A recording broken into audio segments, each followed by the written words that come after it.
ஆளுமைமிக்க அரசியல்வாதியாக pure politics பயிற்சி பட்டறை நேரடி இணைய வழி வகுப்புகள் உங்கள் சீட்டிற்கு முந்துங்கள் 7338824242.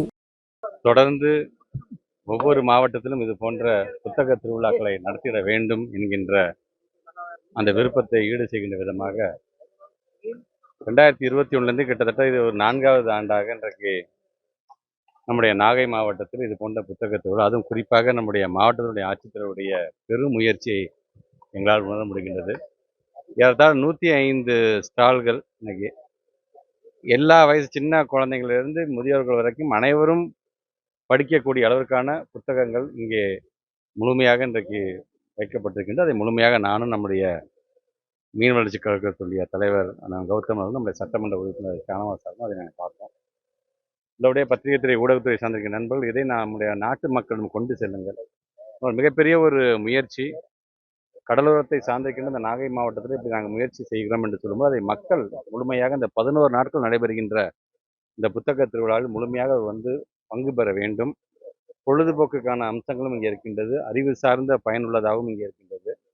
குறிப்பாக நாகை மாவட்டத்தினுடைய வாழ்வியலாக பார்க்கக்கூடிய விவசாயமாக இருந்தாலும், அது மீன் தொழிலாக இருந்தாலும், அதையெல்லாம் மிக அழகாக அது ஒரு கண்காட்சி என்கின்ற முறையிலும் சரி, அவருடைய வாழ்வாதாரத்தெல்லாம் பிரதிபலிக்கின்ற விதத்தில் இன்றைக்கு அதையெல்லாம் நாங்கள் பார்த்துட்டு வந்திருக்கின்றோம். கண்டிப்பாக கடந்த ஆண்டை விட இந்த ஆண்டு அதிக அளவில், இந்த 11 நாட்கள் அதிக அளவில் பொதுமக்கள் கலந்து கொள்கின்ற அளவிற்கு இதை ஏற்பாடு செய்திருக்கின்ற நம்முடைய மாவட்ட ஆட்சித்தலைவர் நன்றிகள். இது மாவட்ட நிர்வாகம் எங்களுடைய பள்ளிக்கல்வித்துறையும் இணைந்து நடத்துகின்ற ஒரு நிகழ்வு என்று வரும்போது எங்களுக்கு உள்ளபடியே பள்ளிக்கல்வித்துறை அமைச்சாக எனக்கு ஒரு பெருமை தான். குறிப்பாக சென்னையில் மட்டும் புத்தக திருவிழா நடக்கும். ஒவ்வொரு ஊர்லேருந்து எல்லாம் சென்னைக்கு வந்து அதை பார்த்துட்டு பயன்பட்டு போவாங்க. நம்ம முதலமைச்சர் சொன்னாங்க, ஒரு அறிவு சார்ந்த சமுதாயத்தை படைக்க வேண்டும் என்று சொன்னால் சென்னையை நோக்கி வருவதை காட்டிலும் சென்னையில் எப்படி நடைபெறுகிறதோ அதுபோன்று ஒவ்வொரு மாவட்டத்திலும் அந்தந்த மாவட்ட அளவிற்கு ஏற்போ அது நடந்துட வேண்டும் என்று ஆசைப்பட்டார்கள். அதனுடைய ஒரு பகுதியாக இன்றைக்கு நடைபெறுகிறது. ஒவ்வொரு மாவட்டத்திலையும் கிட்டத்தட்ட ஒரு 10 நாட்கள் இது போன்ற புத்தக திருவிழாக்கள் நடைபெறுவது வழக்கம்.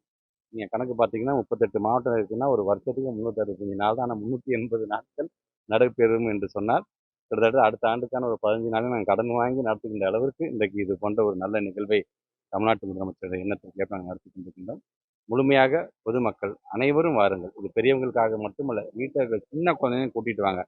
சின்ன சின்ன கார்ட்டூன் புத்தகத்திலேருந்து பெரிய பெரிய புத்தகம், இலக்கியங்கள் சார்ந்திருக்கின்ற புத்தகம் வரைக்கும் இங்கே இடம்பெற்றிருக்கின்றது.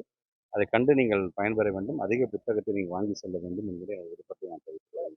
இளைஞர்கள் மத்தியில் செல்போனு நெட் இந்த மாதிரி அதிகமான இந்த அரசாங்கம் வந்து 4 ஆண்டுகளாக இதை தொடர்ந்து இந்த லைப்ரரி மாவட்டத்தை பொறுத்தவரை மாணவர்கள் பற்றின இல்லை, இப்போ மாணவ செல்வங்களை பொறுத்த வரைக்கும் முழுமையாக இதை பயன்படுத்திக் கொள்ள வேண்டும் என்ற ஆசை. நம்முடைய மாவட்டத்தினுடைய ஆட்சித்தலைவர் அவர்களும் நிறைய கல்வி நிறுவனங்களும் அதே மாதிரி கல்லூரி நிறுவனத்தையும் இதை பற்றி எடுத்து சொல்லியிருக்கிறார்கள். கண்டிப்பாக இந்த மாணவ செல்வங்களும் வர வேண்டும். ஃபோன் டிஸ்ட்ராக்ஷன்ஸ் இருக்கக்கூடாது. நான் பல கூட்டங்களில் நான் சொல்கிற மாதிரி தான், புத்தகம் என்று வரும்பொழுது வாசிக்கலாம் என்று சொல்லும் புத்தகம், சிக்கலாம் என்று சொல்லும் ஃபோன். அதனால் அதில் போய் சிக்கிக்காதீங்க. புத்தகத்தை வாங்கி படித்து பயன்படுத்துங்க.